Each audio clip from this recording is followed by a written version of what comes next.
SOS. Lagi pemirsa, kirimkan komentar Anda ke fifa.co.id/SOS. Dan sekali lagi saya mau menyapa ibu-ibu yang ada di Plopiun 7 Cidembareng yang masih setia nonton bareng SOS. Terima kasih untuk waktunya. Kembali kepada Mas Farhad dan juga Mbak Regina. Sekarang saya mau ngajak kalian untuk melihat tayangan berikut ini. Kita akan dengarkan komentarnya Al. Ini seputar, oh belum ya? Oke, baik. Kita lihat, ini dia.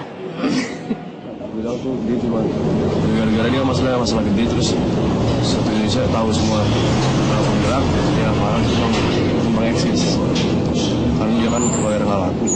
Waduh, katanya lawyer nggak laku. Nah, Mbak Regina mungkin ada tanggapan selaku juru bicaranya Mas Farhad nih? Ya, di sini juga ingin saya sampaikan ya mengenai statement-statement dari Al dan L itu saya rasa tidak perlu ditanggapi oleh beliau ya.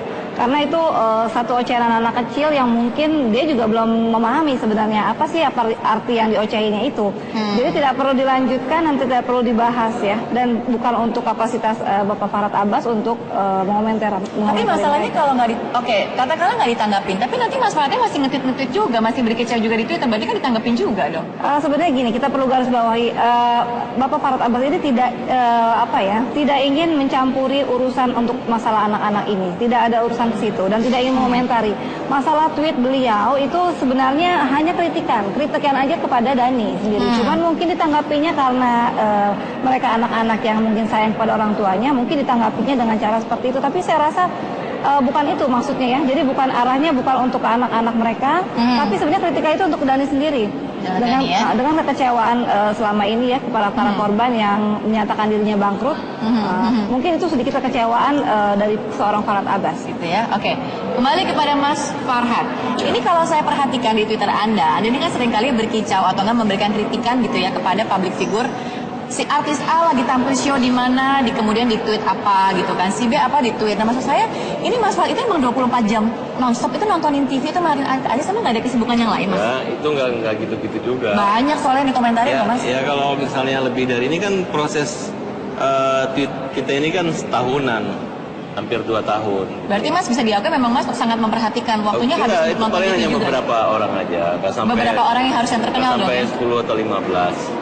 Tapi harus terkenal yang dikritik itu. Kita juga kemarin kalau hanya misalnya TNI nonton ke acara dahsyat, kemudian di situ ada Luna Maya. Saya nggak ngeritiknya, boleh-boleh saja tentara nonton di situ. Tapi maksud saya rugi banget, orang kan apel pagi kok ini nontonnya Luna Maya. Nah, itu kan hanya bahasa saya. Memang orang berpikir loh, kenapa Farhad ngomong seperti itu ya? Kenapa Luna Maya berzina, kenapa dia bikin film bokep, ya itu maksud saya itu ada resiko. Iya, gini loh Mas, saya gini, ada lagi nih, ketika Mas Farhad nge-tweet sesuatu yang berkaitan dengan orang-orang yang memang sudah punya nama sebelumnya, merasa diuntungkan nggak sih? Karena kan dia jadi dapat pemberitaan, dapat exposure lagi gitu.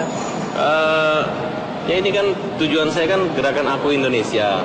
Aku bukan Jawa, bukan Sumatera, bukan Sulawesi, Aku Indonesia. Ya, terus? Nah, jadi misalnya Deddy Corbuzier nggak pakai baju, difoto di cover bukunya. Saya bilang Deddy Corbuzier nggak Aku Indonesia. Nah, saya anggap ini adalah sosialisasi untuk Indonesia menjadi lebih baik dan Indonesia menjadi lebih benar. Jadi diuntungkan juga. Mudah-mudahan dengan ini banyak yang mau ikut. Kemudian kalau ada perilaku-perilaku yang tidak sesuai dengan budaya bangsa, wah lu nggak Aku Indonesia. Ini baru Aku Indonesia gitu. Aku Indonesia itu harus seperti ini. Harus Contohnya seperti begitu. ini. Oke, berarti pertanyaan terakhir dari saya adalah, apakah akan ada upaya damai, secara singkat aja ya, Mbak dan juga Mas, apakah akan ada upaya damai kepada pihak AL dan juga Ahmad Dhani dengan kejadian ini? Sebenarnya hati saya itu sudah damai ya. Cuman memang pengertian olahraga tinju oleh Dhani itu agak berbeda. Kalau namanya olahraga itu kan budaya yang bersahabat, bukan budaya membunuh, sikat, hancur atau melampiaskan emosi di situ. Seperti pandangan Dhani dan anak-anaknya. Nah, oleh karena itu saya lebih baik mengutus juru bicara untuk berkomunikasi atau mengutus petinju wanita untuk menghadapi Dhani, kira-kira seperti itu. Oke, kalau gitu terima kasih banyak waktunya Mas Farhad dan juga Mbak Regina. Kita lihat kelanjutan seperti apa. Semoga tidak ada lagi hal-hal yang seperti ini ya, dan mungkin untuk Mas Farhad juga mungkin bisa lebih berhati-hati juga setiap kali nge-tweet apapun. Terima kasih untuk waktunya. Saya harus pamit, biasa kita jumpa lagi besok di SOS jam 12:30 siang.